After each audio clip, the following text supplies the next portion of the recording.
അമുസ്ലിങ്ങൾക്ക് ഉളുഹിയത്തിന് മാംസം നൽകാമോ? അമുസ്ലിങ്ങൾക്ക് ബലിമാംസം നൽകാമോ എന്ന കാര്യത്തിൽ പണ്ഡിതന്മാർ വ്യത്യസ്ത വീക്ഷണങ്ങളാണ് പ്രകടിപ്പിച്ചിട്ടുള്ളത്.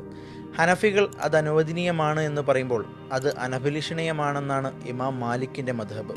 ഷാഫിഈ മദ്ഹബിലാകട്ടെ ഒരു വിഭാഗം ഇമാമുകൾ അത് അനുവദനീയമല്ല എന്നഭിപ്രായപ്പെടുമ്പോൾ സുന്നത്തായ ബലിമാംസത്തിൽ നിന്ന് മുസ്ലിങ്ങളല്ലാത്തവർക്ക് നൽകാം എന്നാണ് ഷാഫിഈ മദ്ഹബിലെ തന്നെ പ്രാമാണികരും ആധികാരികനുമായ ഇമാം നവവിയുടെ വീക്ഷണം. ബലിമാംസം മുസ്ലിങ്ങൾക്ക് മാത്രമേ വിതരണം ചെയ്യാൻ പാടുള്ളൂ, അല്ലാത്തവർക്ക് പാടില്ല എന്ന് കുറിക്കുന്ന യാതൊരു പ്രമാണവും ഖുർആനിലോ സുന്നത്തിലോ ഇല്ല എന്നതാണ് ഈ അഭിപ്രായ വ്യത്യാസങ്ങൾക്ക് കാരണം. ഷാഫിഈ മദ്ഹബിലെ പ്രാമാണിക ഗ്രന്ഥങ്ങളിലൊന്നായ ശർഹുൽ മുഹദ്ദബിൽ ഇമാം നവവി ഈ വിഷയം ചർച്ച ചെയ്തിട്ടുണ്ട്.